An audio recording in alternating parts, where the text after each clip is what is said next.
2장 1절부터 13절 제가 가진 성경으로 구약 403페이지에 있습니다. 한 절씩 교독하여 있습니다. 나오미의 남편 엘리멜렉의 친족으로 유력한 자가 있으니 그의 이름은 보아스더라. 모압 여인 룻이 나오미에게 이르되 원하건대 내가 밭으로 가서 내가 누구에게 은혜를 입으면 그를 따라서 이삭을 줍겠나이다 하니 나오미가 그에게 이르되 내 따라 갈지어다 하매 룻이 가서 베는 자를 따라 밭에서 이삭을 줍는데 우연히 엘리멜렉의 친족 보아스에게 속한 밭에 이르렀더라. 마침 보아스가 베들레헴에서부터 와서 베는 자들에게 이르되 여호와께서 너희와 함께 하시기를 원하노라 하니 그들이 대답하되 여호와께서 당신에게 복 주시기를 원하나이다 하니라. 보아스가 베는 자들을 거느린 사환에게 이르되 이는 누구의 소녀냐 하니 베는 자를 거느린 사환이 대답하여 이르되 이는 나오미와 함께 모압 지방에서 돌아온 모압 소녀인데 그의 말이 나로 베는 자를 따라 단 사이에서 이삭을 줍게 하소서 하였고 아침부터 와서는 잠시 집에서 쉰 외에 지금까지 계속하는 중이니이다. 보아스가 이르되 내 따라 들으라. 이삭을 주우러 다른 밭으로 가지 말며 여기서 떠나지 말고 나의 소녀들과 함께 있으라. 그들이 베는 밭을 보고 그들을 따르라. 내가 그 소년들에게 명령하여 너를 건드리지 말라 하였느니라. 목이 마르거든 그릇에 가서 소년들이 길어온 것을 마실지니라 하는지라. 룻이 엎드려 얼굴을 땅에 대고 절하며 그에게 이르되 나는 이방 여인이거늘 당신이 어찌하여 내게 은혜를 베푸시며 나를 돌보시나이까 하니 보아스가 그에게 대답하여 이르되 내 남편이 죽은 후로 내가 시어머니에게 행한 모든 것과 내 부모와 고국을 떠나 전에 알지 못하던 백성에게로 온 일이 내게 분명히 알려졌느니라. 여호와께서 내가 행한 일에 보답하시기를 원하며 이스라엘의 하나님 여호와께서 그의 날개 아래에 보호를 받으러 온 내가 온전한 상 주시기를 원하노라 하는지라. 함께 읽습니다. 룻이 이르되 내 주여 내가 당신께 은혜 입기를 원하나이다. 나는 당신의 하녀 중에 하나와도 같지 못하오나 당신이 이 하녀를 위로하시고 마음을 기쁘게 하는 말씀을 하셨나이다 하니라. 아멘. 네, 오늘은 룻기서 두 번째 시간입니다. 벌써 첫 번째 시간을 한 후에 또 이제 신년 설교도 있었고 또 여러 가지 행사들이 있었기 때문에 꽤 오랜 시간이 흘렀는데요. 오늘은 우연인 듯 우연 아닌 우연 같은 은혜라는 제목으로 하나님 말씀 증거하겠습니다. 제목 보셨을 때 어디서 많이 들어본 것 같지 않으십니까? 우연인 듯 우연 아닌 우연 같은 은혜. 이 혹시 아실지 모르겠는데 정기고 씨의 썸이라는 노래가 있습니다. 정기고 씨의 이제 썸이라는 노래 가사를 좀 서치를 해보면요, 이런 가사가 나와요. 내 거인 듯 내 거 아닌 내 거 같은 너라는 가사를 곰곰이 생각하면서 제가 사실 말씀 보면서 제목을 정했어야 되는데 또 이런 부분이 생각이 났습니다. 말씀을 보면서 또 이런 제목이 생각이 났어요. 우리가 흔히 썸이라고 하죠. 이제 썸, 어떤 이성 간의 교제가 시작하기에 앞서서 좀 애매한 감정들이 있습니다. 아마 대다수의 여러분들이 또 겪어보신 감정이기도 했을 텐데요. 사귀는 것 같으면서도 교제하는 것 같으면서도 또 아닌 것 같기도 하고 또 마음이 있는 것 같은데 또 없는 것 같기도 한 그런 상황이 있습니다. 그래서 이런 애매한 상황들을 영어로 썸씽이 있다 그러죠. 무언가 있다라는 말로 뭉뚱그려서 표현합니다. 우리가 이 사실에 대해서 어떤 주고받는 감정에 의해서 뭔지는 정확히 잘 모르겠는데 하여튼 뭔가가 있다는 거예요. 오늘 본문이 이와 같이 뭐라고 딱 정의할 수 없는 애매한 무언가가 있습니다.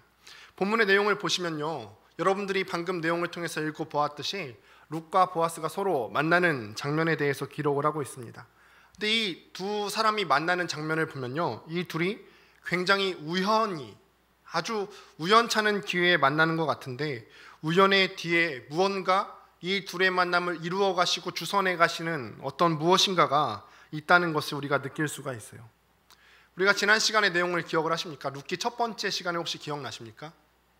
사실 잘 기억이 안 나시죠? 그래서 제가 한번 정리를 해드리려고 하는데 룻기 1장에서 우리는 룻의 이야기를 보았어요. 룻이 어떤 인생의 텅 빈 것 같은 텅 빈 무대를 경험하고 돌아오는 룻과 그의 시어머니의 나오미의 상황을 우리가 살펴보았어요. 먼저는 이 이야기에 앞서서 베들레헴의 흉년이 들었죠. 그러니까 베들레헴의 흉년이 들자 엘리멜렉이 그 친족들을 이끌고 가족들을 이끌고서 베들레헴을 떠나서 모압 땅으로 가게 됐습니다. 나름대로 참 인생을 다시 한번 잘 살아봐야겠다는 계획이 있지 않았을까요? 흉년이 들어서 어쩔 수 없이 고향 땅을 떠나가는 상황이지만 그 상황 가운데서도 위기를 타개하고 뭔가 잘 살아봐야겠다는 계획이 있지 않았을까요?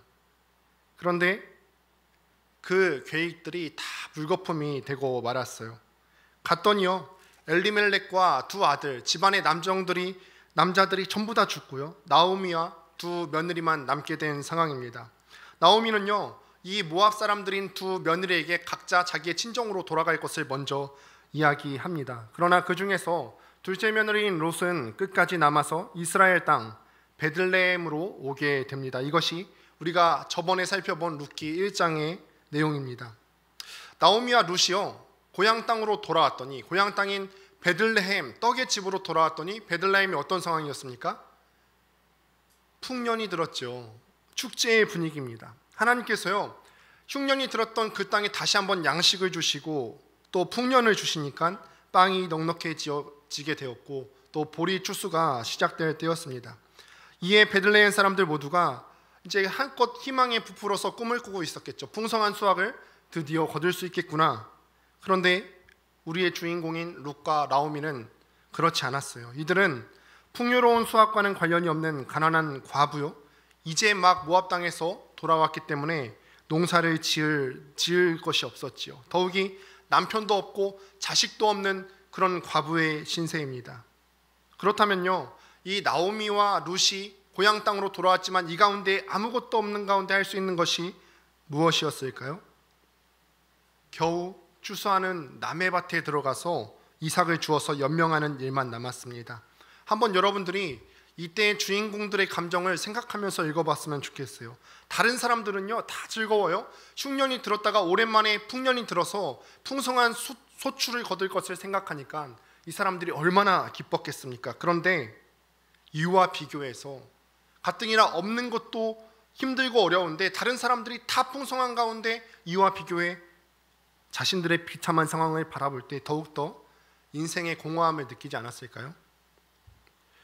제가 이전에 사역하던 곳은요, 서울역 근처라서 그 앞에 노숙인들이 굉장히 많이 있었어요. 그 앞을 지나가는데요, 어느 성탄절 무렵이었습니다. 성탄절 무렵 어느 날 서울역을 지나는데 한 광경을 보게 됐어요.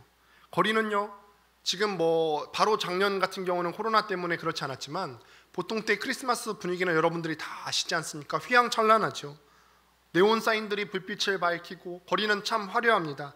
사람들은 축제의 분위기인데 이와 비교해서 노숙인들은 여느 때와 다름없이 씁쓸한 표정을 짓고 있는 거예요. 거리에 생기가 넘치면 넘칠수록 오히려 이 노숙인들의 비참한 상황이 더욱더 부각되어 제 눈에 보였지요. 나오미와 룻이 바로 이런 상황이지 않았을까요? 그런데 이 나오미와 룻이 이런 비참한 상황 가운데 이들 사이에서 아주 기적 같은 일들이 이 가운데서 생기기 시작하는 거예요. 하나님의 은혜를 구하고 돌아온 것 때문에, 이 사람들이 다른 것을 한 게 아니라 하나님의 은혜를 구하고 다시 한번 베들레헴 땅으로 돌아온 것, 그것 때문에 기적과 같은 일들이 이 두 사람 사이에서 생기기 시작을 합니다. 함께 그 시작인 3절 말씀을 읽어보도록 하겠습니다. 3절입니다. 시작. 룻이 가서 베는 자를 따라 밭에서 이삭을 줍는데 우연히 엘리멜렉의 친족 보아스에게 속한 밭에 이르렀더라. 빨갛게 칠한 부분을 잘 주의해서 보셔야 합니다. 또 4절은 이렇게 기록합니다. 4절도 한번 보시겠습니다. 시작. 마침 보아스가 베들레헴에서부터 와서 베는 자들에게 이르되 여호와께서 너희와 함께 하시기를 원하노라 하니 그들이 대답하되 여호와께서 당신에게 복 주시기를 원하나이다 하니라. 드디어 우리 본문 또 주인공들이 나오기 시작하죠. 또 룻과 보아스가 이 남녀 주인공들이 서로 만나게 되는 과정들을 묘사하고 있습니다.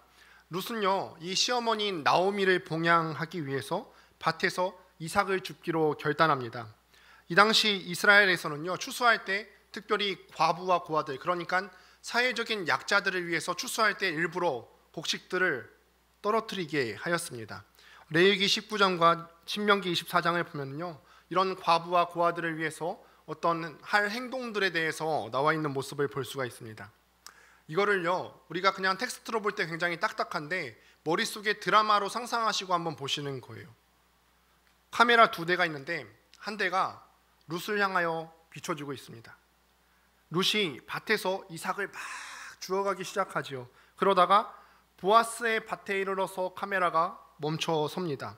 아까 그렇게 표현되어 있죠. 2절에 보면은 룻이 가서 베는 자를 따라 밭에서 이삭을 줍는데 뭐라고 되어 있냐면 우연히라고 되어 있어요. 아주 우연히 보아스의 밭에 온 것 같은 그런 느낌으로 카메라가 설정이 돼요. 또 한 대의 카메라는 어디에 있느냐? 보아스에게 향해 있죠. 보아스를 향해 있는데 아마 이 보아스가 베들레헴 지역에 시내에 뭔가 일이 있었나 봅니다. 베들레헴에서 일을 보고서 그리고 나서 돌아오는데 마침 자신의 밭으로 오게 되는 거예요. 보아스가 일을 보고 타이밍상 뭐 그 전에 와도 되고 아니면 한참 뒤에 와도 되는데 마침 룻이 우연히 보아스의 밭에 왔을 그 시점에 마침 보아스가 자신의 밭으로 오게 되었다는 겁니다. 그러면서 두 대의 카메라는 한 대의 카메라로 합쳐지고 두 사람을 동시에 원샷으로 비추게 되지요. 성경에서 룻은 우연히 보아스의 밭에 갔다고 말하고요. 보아스는 마침 자기 밭으로 왔다고 말합니다. 여러분 방금도 이야기했지만 이것이 한번 드라마라고 생각하고 한번 보실까요?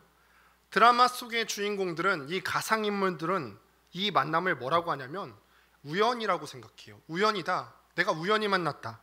그렇지만요. 이 드라마 속의 내용들은 철저히 드라마 작가에 의해서 각색이 되어 있는 거죠. 우연이라는 말의 뜻이 뭐냐면 아무런 인과관계 없이 원인도 없는데 이유도 없는데 아무런 인과관계 없이 뜻하지 않게 일어났다라는 뜻입니다. 우리 삶에서도 그런 일들이 있어요. 살아가다 보면은 아주 우연히 일어나는 일들이 참 많이 있습니다.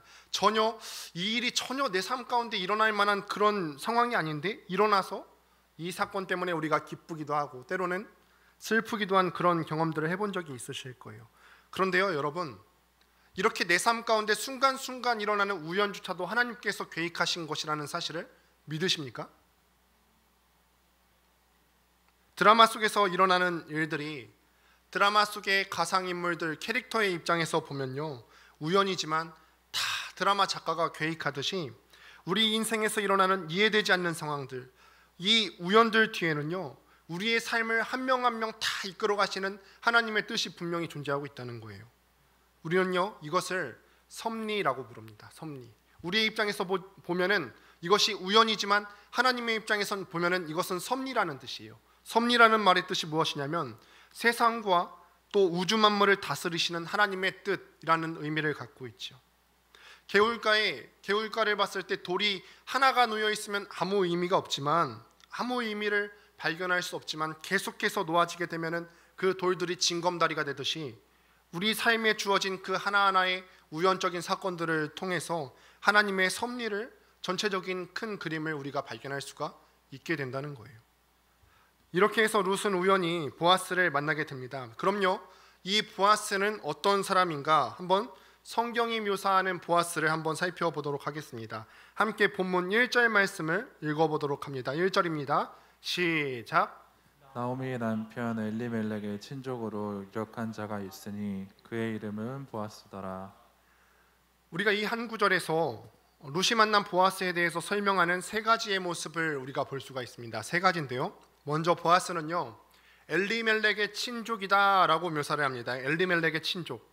근데 이 글을 원래 보는 독자들이 이스라엘 사람들일 거 아니에요. 근데 이스라엘 사람들이 이 글을 보면요 여기에서 보아스라는 사람이 나중에 룻과 결혼할 가능성이 있다는 사실을 발견을 해요. 왜냐하면요 이스라엘에는 이런 풍습이 있었어요. 계대 결혼법이라고 하는 풍습이 있어서 형과 결혼한 아내가 있는데 이 형이 자식이 없이 죽었을 때에는 동생이 그 형수에게로 돌아가는 계대결혼법 혹은 형사취수 제도라는 그런 제도가 있었습니다. 그렇게 해서 형의 집안을 이어주는 제도입니다. 그런데 룻의 경우처럼 지금 그 뒤를 이어줄 형제까지도 다 죽는 경우에는 가장 가까운 친족에게 우선순위가 주어지게 됩니다. 그러니까 보아스가 엘리멜렉의 친족이라는 것, 친척이라는 것은요 나중에 이 사람이 보아스가 룻과 결혼할 가능성이 있겠구나 라는 말이 되겠죠. 또 본문에서는요 보아스에 대해서 두 번째로 설명하기를 이렇게 얘기하죠. 유력한 자라고 소개합니다. 여기서 유력하다라는 뜻이 무엇입니까? 유력하다가 무슨 뜻이죠? 힘이 있다. 또 각자 온라인에서도 예배를 참여하시는 분들도 각자 입에서 대답하시면 예배에 참여하시기가 더 좋으실 것 같아요. 유력하다라는 말이 무슨 뜻이냐면 성경이 쓰여진 단어의 뜻을 보면 강한 사람 혹은 권세가 있는 사람, 능력이나 부유함이나 어떤 도덕적인 탁월함을 의미하는 단어에서 바로 이 유력하다라는 단어가 쓰입니다. 근데 여기도 뭐 온라인에서도 그렇고 여기도 참여하고 계시는 자매들이 많이 계신데요. 여기 계신 자매님들은 혹시 어떤 남자들을 만나고 계십니까? 혹은 어떤 형제를 만나고 싶으세요? 부자 만나고 싶으십니까? 부자? 아니면 권세 있는 사람? 성품이 좋은 사람? 아마 그 어느 한 가지를 딱히 고르기 어려울 것입니다. 형제들도 마찬가지예요. 딱히 고르기 어렵죠. 그런데요, 놀랍게도 보아스는요, 이 세 가지 것들 위에 있는 모든 조건들을 다 갖춘 사람이지요. 나중에 이야기를 통해서 보면 알겠지만요, 보아스는 부자이기도 하고요, 또 권세도 있고 보면은 성품도 참 좋아 보입니다. 그러니 보아스더러 유력한 자라고 하는 성경의 표현이 참 정확하지요. 그리고 세 번째로요, 이 사람의 이름이 뭐냐면 보아스라고 합니다. 보아스라는 이름의 뜻이 뭐냐면은 그 안에 힘이 있다. 이 보아스라는 인물 안에 힘이 있다라는 의미를 갖고 있습니다. 그러니까 이 사실들을 참 어렵지만 종합해 봤을 때는 한마디로 이런 말을 하는 거예요. 룻이 지금 굉장히 좋은 남자를 만났다. 아주 우연찮게 굉장히 좋은 남자를 만나게 되었다는 것입니다. 언제 만났습니까? 룻이 인생 가운데서 언제 그 멋진 남자를 만났다고요? 그 룻 자신의 삶의 가장 밑바닥에 있을 때, 더 이상 자신의 삶 가운데서 무언가 희망이 보이지 않는 그런 상황 가운데서 그 멋진 남자 보아스를 만나게 되었다는 것입니다. 다시 룻에게로 초점을 한번 맞추어 보도록 하겠습니다. 이와 비교해서 룻은 어떤 상황입니까? 2절을 보시면은 룻이 모압 여인 룻으로 소개가 됩니다. 룻은 여전히 성경에서 소개하기를 뭐라고 소개하냐면 뭐 이것이 있다 저것이 있다 설명하지 않고 모압 여인 룻이라고 설명을 하죠. 여전히 모압 여인의 신분입니다. 지난주에 우리가 살펴보았듯이 우리가 저번에 모압 사람이라고 하는 것은요, 이스라엘 사회에서 그다지 환영받지 못하는 족속입니다. 신명기 23장에 나오는 대로 모압 사람은요, 이스라엘 사람들이 애굽에서 나올 때, 출애굽할 때 이스라엘 자손들이 요청을 하죠. 길을 비켜달라고 했을 때 길을 비켜주지 않았기 때문에 여호와의 총회, 이스라엘 공동체에 영원히 들어올 수 없는 그런 민족이에요. 그런데 2절을 다시 한번 설명하면서 다시 한번 성경 기자가 룻을 가리켜 굳이 모압 여인이라는 표현을 쓴 까닭은 룻의 상황이 여전히 좋지 않고 룻의 상황이 여전히 어려운 가운데 있다는 것을 말해주고 있다는 것입니다. 이 구절에서 우리는 룻이 처한 상황이 얼마나 처량하고 가련한가를 느낄 수 있습니다. 이방 땅, 낯선 땅에 와서 이삭을 주어서 연명할 수밖에 없는 그 가련한 한 모압 이방 여인. 이 룻이 이어서 뭐라고 합니까? 자기 스스로 얘기하기를 내가 누군가에게 은혜를 입으면은 그를 따라서 이삭을 줍겠습니다. 누군가의 은혜를 입지 않고서는 도저히 그 땅 가운데서 살아갈 수 없는 그런 상황 가운데 처한 사람이 바로 오늘 주인공 룻입니다. 더군다나 아까도 이야기했지만 비록 레위기와 신명기에서 과부와 고아를 위해서 떨어진 이삭을 남겨두라고 기록되어 있긴 했지만요, 이것이 꼭 지켜야 되는 필수적인 법은 아니에요. 그렇기 때문에 이 당시 과부들이 이삭을 주울 때 자주 무시를 당했습니다. 나가면 사람들에게 박해를 받을 수도 있고 조롱을 당하거나 놀림을 당할 수도 있는 그런 절망적인 상황 가운데 있었지요. 그럼에도 불구하고 룻이 이삭을 주우러 나갑니다. 이 모든 것을 예상하고서도 룻이 이삭을 주우러 나갑니다. 왜 나가게 됩니까? 그럴 수밖에 없죠. 자기뿐만 아니라 시어머니인 나오미를 봉양하기 위해서 이런 어려움이 있을 것이 충분히 예상되는 상황임에도 불구하고 용기를 내는 것입니다. 이게 룻의 성품이에요. 룻의 성품입니다. 한번 생각해 보실까요? 엄밀히 얘기하면요, 지금 룻이 굳이 나오미를 위해서 이렇게 지극정성을 들일 필요가 없어요. 한번 잘 생각해 보세요. 이게 국제결혼인데다가 자식이 없어서 남편이 죽었어요. 시어머니와 연결고리가 전혀 없다는 말이에요. 자식도 없고요, 남편도 없고 자기가 언제든지 오르바와 같이 떠날 수 있었던 그런 상황입니다. 그런데도 이 롯은 시어머니에게 은혜를 베푸는 삶을 선택합니다. 자기 자신도 은혜가 필요한 상황이에요. 자기 자신도 가련하고 도움이 필요한, 은혜가 필요한 그런 어려운 상황에서 남에게 은혜를 베푸는 삶을 살았다는 거예요. 심지어 보아스가 룻에 대해서 물을 때 사환, 종이 룻에 대해서 표현하기를 7절과 같이 말합니다. 아침부터 와서는 잠시 집에서 쉰 것 외에 지금까지 계속 일하는 중이라고 합니다. 이 얼마나 성실한 삶의 자세입니까? 이게 이스라엘 공동체, 특별히 우리 모두들, 하나님의 자녀들이 회복해야 할 삶의 모습이라는 거예요. 내가 비록 지금 어려운 상황에 처해 있을지라도 우리가 은혜를 베푸는 삶, 사랑을 흘려보내주는 자로서의 삶을 살아가야 한다는 거예요. 은혜를 베푸는 삶, 사랑을 흘려보내주는 자의 삶이란 것은 정말로 말 그대로 다른 사람을 사랑하는 삶이고요. 이것이 하나님께서 우리에게 요청하시고 요구하시는 삶의 모습이라는 거예요. 예전에 섬기던 교회 지체들과 단기 선교를 간 적이 있습니다. 여기서 라이프 캐쳐에서도 하루속히 같이 또 단기 선교를 갈 수 있는 길이 또 열렸으면 좋겠는데요. 그때 단기 선교를 준비하면서 제가 너무나도 인상 깊었던 분이 한 분 계세요. 그 당시 많은 분들께서 이제 베트남 단기 선교를 위해서 후원들을 많이 해주셨습니다. 제가 이 후원하시는 분들 한 분 한 분 다 상황을 알 수는 없었지요. 그런데요, 그 특별히 제가 기억에 남는 그분은 제가 그 가정 형편을 다 알고 있는 그런 분이셨어요. 경제적으로 그렇게 여유가 있는 집이 아니었거든요. 그 가운데 베트남 단기 선교 팀을 후원하신다면서 이 봉투를 보니까 꼬깃꼬깃한데 글씨도 삐뚤삐뚤하면서 되게 정성을 들여서 써서 주셨는데 이것을 받으면서 제가 너무 갈등이 되는 거예요. 이걸 다시 내가 되돌려줘야 하나. 3만 원을 후원하셨어요. 3만 원 어떻게 보면 큰 액수는 아니죠. 그런데 제가 이것을 받았어요. 왜냐하면 그 은혜를 베풀기를 선택한 그 삶의 자세가 어떤지를 알기 때문에, 우리에게 후원하시는 그분의 마음이 어떤지를 알기 때문에 제가 받았습니다. 이 삶 가운데요, 제가 분명히 또 믿고 또 간절히 기도하는 건 뭐냐면 하나님께서 이 삶, 빈 삶의 자리 가운데 풍성하게 채워주시기를 제가 간구하는 거지요. 사실은 하나님께서 현세의 것들도 충분히 채워주실 수 있는 분이세요. 우리가 참 몇십 년 전에 한국 교회가 부흥이 막 일어났을 때 60년대 70년대 때는 굉장히 기복신앙이라고 해서 복만 구하는 신앙을 추구를 했지요. 그러면서 이에 대한 반대 기류로 생겨난 것이 뭐냐면 기복신앙이 다 잘못된 것이다, 이렇게 이야기를 합니다. 기복신앙에서 문제가 되는 시점은 무엇이냐면 우선순위의 문제에 다다랐을 때예요.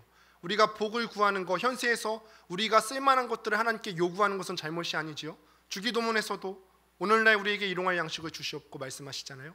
근데 문제가 되는 시점은 뭐냐? 이 물질이 하나님보다 더 우선순위가 되는 시점이죠.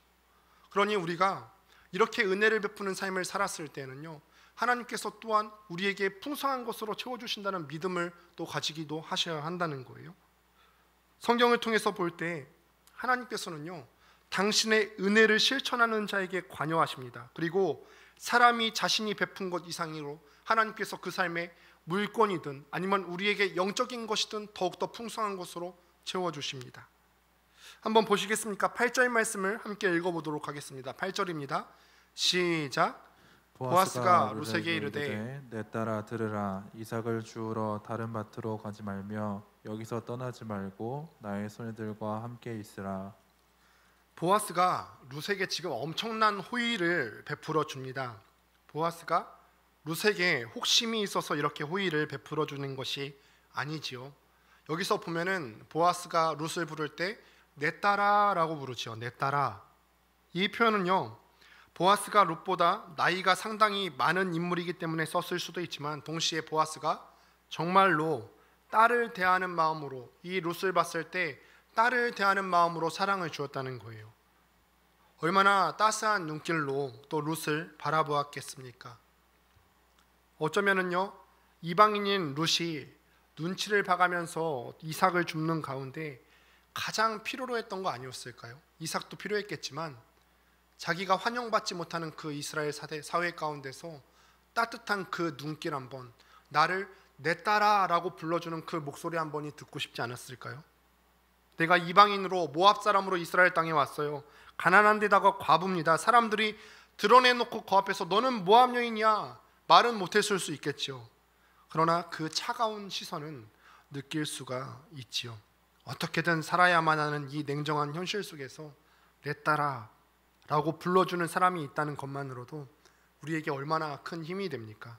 그리고 이어지는 말이 아주 파격적입니다. 뭐라고 하냐면은 이삭을 주우러 다른 곳으로 다른 밭에 갈 필요가 없다. 다른 밭으로 가지 말고 자신의 소녀들과 함께 있으라고 합니다. 그 당시 추수하는 문화가 어떠냐면은 일하는 남자와 또 여자 무리가 있었는데 서로 일하는 영역들이 다릅니다. 남자들이 먼저 곡식을 베면 여자들은 그 뒤를 따라다니면서 그 벤 곡식들을 묶어서 단을 만들었어요. 그리고 그 단을 곡식 창고로 옮기고 나면요, 그 빈밭에서 고아나 또 과부들이 눈치를 봐가면서 그 떨어진 것들을 주워가는 겁니다. 롯도 처음에 눈치를 봐가면서 이삭을 주어야 하는 입장이었는데 보아스는 자신이 고용한 여성들과 동등하게 대우를 해주겠다고 지금 약속하는 거예요. 눈치 보지 않고 이삭을 주울 수 있도록 하게 해주는 것입니다. 그뿐입니까? 이 가련한 여인인 룻을 보호하기 위해서 일하는 소년들에게 명령하기를 이 사람 룻을 건드리지 말라라고 합니다. 여기서 건드리지 말라는 말은 성적인 것을 포함해서 어떠한 해코지도 하지 말라는 것을 의미합니다. 또 뭐라고 하냐면 목이 마를 때면 언제든 기러운 물을 마실 수 있게 배려합니다. 이스라엘의 추수 시기는 건기입니다. 건조한 상황 가운데 추수를 하다가 보면은 물이 참 귀했을 건데 룻의 이런 작은 상황까지 어떤 이런 작은 일어날 수 있는 상황들까지도 다 보아스가 배려를 해주고 있다는 거예요. 그랬더니 룻이 깜짝 놀라면서 이렇게 묻습니다. 왜 깜짝 놀라냐면은 자기가 이런 대우를 받아본 적이 없거든요. 함께 10절 말씀을 보도록 하겠습니다. 10절입니다. 시작. 룻이 엎드려 얼굴을 땅에 대고 절하며 그에게 이르되 나는 이방 여인이거늘 당신이 어찌하여 내게 은혜를 베푸시며 나를 돌보시나이까 하니. 이방 여인은 계속해서 이야기했지만 다른 사람들이 눈여겨보지 않는 존재입니다. 그래서 이 말이 무슨 말이냐면은 다른 사람들, 다른 유대인들은, 다른 이스라엘 사람들은 나를 전혀 주목하지 않는데 당신은 왜 나를 주목해 보시고 당신은 왜 나에게 이런 배려를 해주시는 겁니까? 어찌하여 이방 여인인 나를 당신께서 눈여겨서 보십니까? 룻은요 자신을 어떻게 표현하냐면 눈에 띄지 않는 자, 주목받지 못하는 사람으로 여기고 있는데 보아스가 눈여겨보고서 주목하고 있으니까 이 마음에 감동한 것이죠. 그런데 보아스가 룻에게 이렇게 은혜를 베푸는 데에는 다 이유가 있다는 거예요. 룻의 질문에 보아스가 11절에서 이렇게 대답을 합니다. 11절을 또 함께 읽어보도록 하겠습니다. 시작. 보아스가 그에게 대답하여 이르되 내 남편이 죽은 후로 내가 시어머니에게 행한 모든 것과 내 부모와 고국을 떠나 전에 알지 못하던 백성에게로 온 일이 내게 분명히 알려졌느니라. 룻이요 그 어려운 상황들 가운데서 했던 일들, 남편이 죽었는데도 그 시어머니를 지극정성으로 모셨던 일, 그러기 위해서 정말 자기에게는 생면부지의 땅에 와서 온갖 어려운 일들을 겪었던 그 일들이 다른 사람들, 옆에 있는 사람들에게만 알려졌을 뿐만이 아니라 보아스에게까지 들렸다는 거예요. 그래서 보아스 자신을 통하여서 하나님의 은혜를 조금이나마 맛보았으면 하는 겁니다. 이것이 하나님의 사랑을 실천하며 사는 자들에게, 그런 사람들이 맛보게 되는 하나님의 축복입니다. 그 축복은 때로는 정말로 우연을 가장하여 올 때도 있지요. 하나님의 자녀답게 사랑을 흘려 보내면서 사랑을 실천하며 사는 사람에게는 그 우연조차도 축복으로 다가오는 것이, 이것이 바로 하나님의 섭리라는 것이에요. 어디뿐입니까? 이에 더하여서 성경은 룻의 신분 자체를 바꾸어서 얘기합니다. 룻이 모압 여자이지 않습니까? 이스라엘 공동체에 도무지 들어올 수 없는 그런 신분입니다. 그런데 보아스를 통하여서 비록 맛보기이긴 하지만 이스라엘 사람들 무리에 들어옴으로 그 공동체를 경험하게 됩니다. 그리고 우리가 볼 때 보아스는 1절에서 나오는 것처럼 유력한 자, 부유한 자, 능력 있는 자로 보이고 그에 반해서 나중에 보아스와 결혼하게 되는 룻은 상대적으로 모함 여인이라고만 표현되고 굉장히 빈곤하고 또 그저 보아스에 의존해서 가는 별 볼 일 없는 존재로 보이지요. 그런데 성경은 룻을 그렇게 보지 않는다는 거예요. 성경은요, 룻을 고작 모함 여자에서 그치게 하지 않습니다. 1절에 보아스에 대해서 말하는 유력한 자라는 단어가 아까 보셨죠. 근데 이 유력한 자라는 단어를 히브리어 원어로 보게 되면은 하일이라는 단어인데, 근데 이 뜻이 아까 말했던 것처럼 이 하일이라는 단어의 뜻이 뭐냐면 능력 있다, 부유하다, 권세 있다라는 의미를 가지고 있어요. 그런데 이 단어가 룻기 3장 11절에 가면 똑같이 나옵니다. 한 번 더 사용되고 있는데, 놀랍게도 이 하일이라는 단어가 보아스를 위해서 쓰였던 단어인데 3장 11절에서는 보아스가 아닌 룻을 표현하는데 이 단어가 쓰이게 됩니다. 룻기 3장 11절을 함께 보도록 하겠습니다. 함께 읽습니다. 시작. 그리고 이제 내 딸아 두려워하지 말라. 내가 내 말대로 내게 다 행하리라. 내가 현숙한 여자인 줄을 나의 성읍 백성이 다 아느니라. 보아스가요, 룻에 대하여 말하기를 룻이 어떤 여자라고 했지요? 현숙한 여자라고 했어요. 여기서 현숙하다라는 단어를 표현할 때 원어로 아까 이야기했듯이 유력한 자라고 보아스를 소개할 때 쓰였던 하일이라는 단어가 쓰였다는 거예요. 아까 보아스를 표현할 때 썼던 유력한이라는 단어랑 룻을 표현할 때 쓴 현숙한이라는 말의 뜻이 같은 단어라는 겁니다. 우리가 볼 때는요, 보아스는 뛰어난 사람 같고 보아스는 부유한 사람 같고 능력 있고 룻은 상대적으로 빈곤하고 연약해 보입니까? 그런데 성경은 그렇게 평가하지 않았다는 거예요. 하나님의 은혜를 흘려보내고 하나님의 사랑을 베풀며 산 룻에 대해서 평가하기를 그렇게 평가하지 않는 거예요. 룻과 보아스의 만남을 일컬어서 한 명의 출중한 사람과 한 명의 빈곤한 사람이 서로 만나는 것이 아니라 출중한 사람이 출중한 사람을 만난 것으로 보고 있다는 것입니다. 이렇게 되기까지 룻이 무엇을 했다고요? 다른 거 한 거 아니에요. 그저요, 룻이 하나님의 은혜를 구해서 돌아왔고 하나님께 받은 은혜, 하나님께 받은 그 사랑을 다른 이에게 흘려보내는 삶을 살았어요. 그리고 그 다른 사랑을 흘려보내는 삶이 보아스의 귀에 들려갔다고 한 거죠. 이것이 전부예요. 사랑하는 여러분, 말씀을 마무리하려고 합니다. 여러분은 모두 이미 하나님의 은혜를 풍성히 받은 사람들이에요. 지금까지 살아오면서 잘 떠올려 보세요. 우리가 잊고 살아서 그렇지, 우리의 영혼이 첫사랑에 빠진 지 오래되어서 무감각해져서 그렇지, 얼마나 풍성한 것들로 하나님께서 여러분들의 삶을 채워주셨습니까? 은혜를 받은 자들이라는 거예요. 그럼 또 여러분들의 해야 될 일이 무엇일까요? 내가 은혜를 입은 자로서, 하나님의 풍성하신 사랑을 받은 자로서 여러분들이 해야 될 일이 무엇일까요? 받은 은혜를 또한 흘려보내며 살아야 한다는 거예요. 하나님께로부터 받은 그 넘치는 사랑을 내 이웃과 가까운 사람과 또 지체와 공동체에 흘려보내는 삶을 살아야 한다는 것입니다. 다른 사람을 섬기는 일이지요. 공동체를 봤을 때 공동체에는 눈에 보이는 섬김이 있고요, 또 보이지 않는 섬김이 있지요. 가장 직접적으로는 마을장이나 또 임원이나 리더 혹은 찬양팀으로 섬길 수 있고요, 또 보이지 않게 마음이 힘든 지체나 또 경제적으로 어려운 지체를 돌보고 또 기도하는 역할이 될 수도 있겠지요. 여러분, 정말로 한번 진지하게 생각해 볼 수 있는 시간이 되기를 바랍니다. 여러분 삶이 너무 바쁘다고 해서, 혹은 내가 너무 고달퍼서 힘들어서 도저히 섬기는 일을 못하겠다, 하나님께서 여러분에게 허락하신 사람들을 놓치고 있지는 않습니까? 오늘 우리가 함께 보신 룻의 이야기를 기억하시기를 바랍니다. 그래서 하나님께서 여러분들에게 베풀어 주신 그 풍성한 은혜, 그 풍성한 사랑을 다른 사람들에게 풍성하게 흘려보내는 삶 살게 되시기를 주님의 이름으로 축원합니다. 함께 같이 찬양했으면 좋겠습니다. 우리가 받은 그 하나님의 크신 은혜를 함께 찬양하며 나아갑니다. 주 은혜임을 다 같이 일어나서 찬양합니다.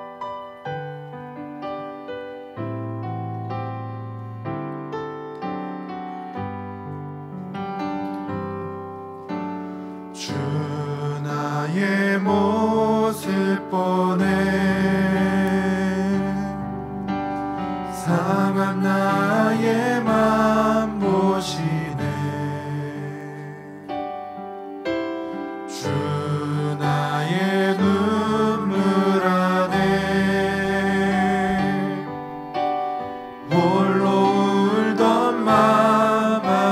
사랑 내게 있네.